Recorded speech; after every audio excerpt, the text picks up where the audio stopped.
హైదరాబాద్ లో food safety అధికారుల తనిఖీలు కొనసాగుతున్నాయి. చల్లపల్లిలోని ఫుడ్ ఇండస్ట్రీస్ పై ఫుడ్ సేఫ్టీ అధికారులు దాడులు చేశారు. పలు కంపెనీల్లో ఫుడ్ సేఫ్టీ అధికారులు తనిఖీలు చేశారు. ఫుడ్ ప్యాకెట్స్ పై సరైన లేబుల్స్ లేకపోవటాన్ని గుర్తించారు అధికారులు. ఆహార పదార్థాల తయారీ యూనిట్లో పురుగులు ఉన్నట్టు గుర్తించారు. దీంతో పలు కంపెనీలకు నోటీసులు జారీ చేశారు. ఇప్పటి వరకు హోటల్స్, రెస్టారెంట్స్ పై దాడులు చేసిన ఫుడ్ సేఫ్టీ అధికారులు తాజాగా ఫుడ్ ఇండస్ట్రీస్ పై ఫోకస్ పెట్టారు.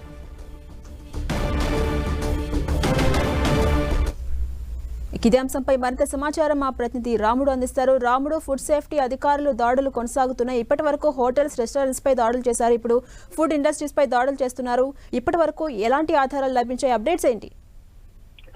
ఝాన్సీ రాణి, హైదరాబాద్ నగరంలో ఫుడ్ సేఫ్టీ పై ఫోకస్ చేసినటువంటి అధికారులు అందుకు తగ్గట్టుగా చర్యలు తీసుకుంటున్నారు. ఆకస్మికంగా దాడులు చేస్తూ ఆయా ప్రాంతాల్లో ఆయా సంస్థలు నిర్వహిస్తున్నటువంటి ఆర్గనైజేషన్స్ నిర్వహిస్తున్నటువంటి సంస్థల పైన ఏ విధంగా ఉంది, ఎట్లా అనేటువంటి అంశాలను వాళ్ళు స్టడీ చేస్తూ అవసరమైనటువంటి వాళ్ళకు నోటీసులు ఇవ్వడం, అదే విధంగా చర్యలు తీసుకోవడం చేస్తున్నారు. ఇప్పటి వరకు హోటళ్లు, రెస్టారెంట్ల పైన చేసినటువంటి అధికారులు ఇప్పుడు తాజాగా ఫుడ్ ఇండస్ట్రీస్ పైన ఫోకస్ చేశారు. ముందుగా చల్రపల్లి, అదే విధంగా మౌలాలి ప్రాంతంలో ఉండేటువంటి 3 ఫుడ్ ఇండస్ట్రీస్ పై ఫోకస్ చేశారు. అందులో రమాబాయి జోషి ఇండస్ట్రీస్, అదే విధంగా జోషి మసాలా మ్యానుఫ్యాక్చరింగ్ కంపెనీతో పాటు విఆర్వి ఫుడ్స్ లలో ఆకస్మికంగా తనిఖీ చేసి అక్కడ ఆహార పదార్థాల తయారీలో కొన్ని నిబంధనలకు విరుద్ధంగా వ్యవహరిస్తున్నట్లుగా వాళ్ళు గుర్తించారు. అదే విధంగా అక్కడ ఈ మసాలాలు వీటిని తయారు చేసే సందర్భంలో రా మెటీరియల్ ఏదైతే యూజ్ చేస్తున్నారో అది కూడా సక్రమంగా లేదు. ఆ సక్రమైనటువంటి లేబుల్ లేనటువంటి పదార్థాలను సీజ్ చేశారు. ప్రధానంగా 300 కేజీల జీలకర్రని, 30 కేజీల చింతపండుని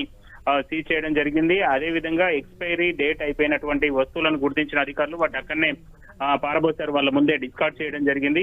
అంతేకాకుండా ఇక్కడ జరిగేటువంటి ఫుడ్ మెటీరియల్ ఏదైతే ప్రొడక్షన్ ఉంటుందో ఆ ప్రాంతంలో ఈగలు, అదే విధంగా ఇతర క్రిమికీటకాల నివారణ కోసం సరైనటువంటి చర్యలు తీసుకోకపోవడంతో అవన్నీ కూడా అందులో ఉండడాన్ని గుర్తించారు. దానిపైన కూడా వాళ్ళకు నోటీస్ ఇవ్వడం జరిగింది.